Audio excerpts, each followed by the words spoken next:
মানিকগঞ্জের ঘিওরে কুস্তা উপজেলা এলাকার সংঘাতে আতঙ্কিত অসহায় হয়ে পড়েছে ঘিওর সদর ইউনিয়নের মানুষ। এ নিয়ে বিভিন্ন মিডিয়ায় বিএনপির দুই গ্রুপের সংঘাতের খবর প্রকাশের পর তা নিয়ে প্রতিবাদ ও নিন্দা জানিয়েছে মানিকগঞ্জ জেলা বিএনপি। জেলা বিএনপির সাধারণ সম্পাদক এস.এ. জিন্নাহ কবির ভয়ানক এই পরিস্থিতির জন্য আইন শৃঙ্খলা রক্ষাকারী বাহিনীকে দায়ী করে ঘিওর থানার ওসি প্রত্যাহার চেয়ে গণমাধ্যমে বক্তব্য দিয়েছেন।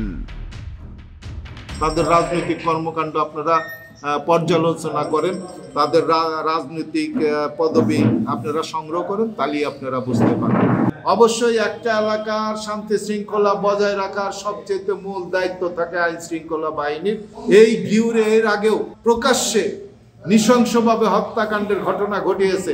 তাদের বিরুদ্ধে একাধিক অভিযোগ বা একাধিক এজাহার এই থানায় হয়েছে, যে এজাহারগুলো বা মামলাগুলো এই ভারপ্রাপ্ত কর্মকর্তা কোনোভাবেই আমলে বা নথিভুক্ত করে নাই। নথিভুক্ত না করার কারণে এই গ্রুপই এই 2 মাসে আরো শক্তিশালী হয়ে তারা অতীত সরকারের এজেন্ডা বাস্তবায়নের জন্য আমাদের কারো উপর অথবা আইন শৃঙ্খলা যারা দায়িত্বে আছে তাদের আশকারা পেয়ে তারা এই ঘটনাটা ঘটানোর জন্য সাহস পেয়েছে। ঘিওরে ভারপ্রাপ্ত কর্মকর্তা সহ যারা রয়েছেন অতি দ্রুত তাদের কর্মকাণ্ড পর্যালোচনা করে আগামী 24 ঘন্টার মধ্যে প্রত্যাহারের জোর দাবি জানাচ্ছি। আমি প্রত্যাহার যদি বাস্তবায়ন হয়, আমি কথা দিতে পারি ঘিওরে আর কোনো প্রতিহিংসার ঘটনা বা আর কোনো আইন শৃঙ্খলার অবনতি ঘটবে না। সকলেরই অভিযোগ যে কর্মকর্তার জন্য এই নৃশংস হত্যাকাণ্ড ঘটেছে তার প্রত্যাহারের জন্য ঘিওরের আপামর জনগণ সহ সবাই সোচ্চার ভূমিকা রাখছে। এদিকে যাদের বাড়িতে হামলা করে অগ্নিসংযোগ করা হয়েছে তারাও আইন শৃঙ্খলা বাহিনীর দুর্বলতাকে দায়ী করছেন। গত কয়েক মাসের সংঘাতে ধারালো অস্ত্রের আঘাতে জখম ও আহত হয়েছেন দুপক্ষের অন্তত 12 জন মানুষ। কুপিয়ে হত্যা করা হয়েছে ঘিওর উপজেলা ছাত্রদলের সাবেক সাধারণ সম্পাদক মোহাম্মদ লাবলু মিয়াকে। হত্যার জের ধরে প্রতিপক্ষ গ্রুপের উপর হামলা, ভাঙচুর ও লুটপাট করে আগুন দেয়া হয়েছে বাড়িঘর, দোকান, মার্কেট ও বাস গাড়ি সহ অন্তত 11টি স্থাপনায়। এর মাঝে অন্তত 4টি ঘর পুড়ে ছাই হয়ে গেছে। যাদের বাড়িতে হামলা ও অগ্নিসংযোগ করা হয়েছে তারা সবাই বিএনপি ও অঙ্গ সংগঠনের পদধারী নেতা ও লাবলু হত্যা মামলার আসামি। ভাঙচুর, লুটপাট করে পুড়িয়ে দেয়া হয়েছে উপজেলা বিএনপির সহসভাপতি অ্যাডভোকেট আব্দুল আলিম মনোয়ার ও তার ভাই ডক্টর আব্দুর রহিম খান মহিলা কলেজের প্রভাষক দেলোয়ার রহমানের বাড়ি।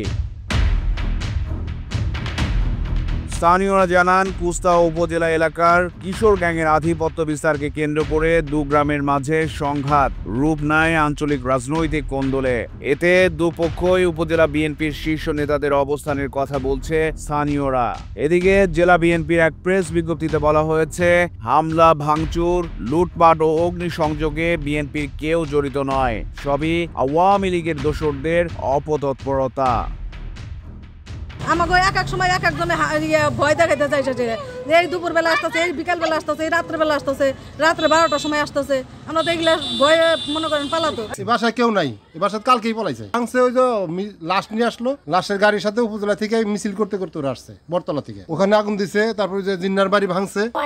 আমাকে বয়স নাই, ভরে 2 রাত ধরে বা দিন নাই 24 ঘন্টা খাওয়া বন্ধ, আগুন টাগুন ধরাই দেয়, বাড়ি ঘর সব পুরা বলাই দিচ্ছে। আমরা বুকে আমাকে খাওয়া নেই, খাওয়া পুড়িয়ে গেছে। প্রতিবাদ করছিল এই লাবলু যে এই ধরনের নৈরাজ্য চাঁদাবাজি এগুলো যেন না হয়। আর দেখি দেয় তারা গত 1.5-2 মাস যাবৎ প্রায় প্রতিদিনই আপনারা জানেন একটার পর একটা ঘটনা ঘটাইতেছিল।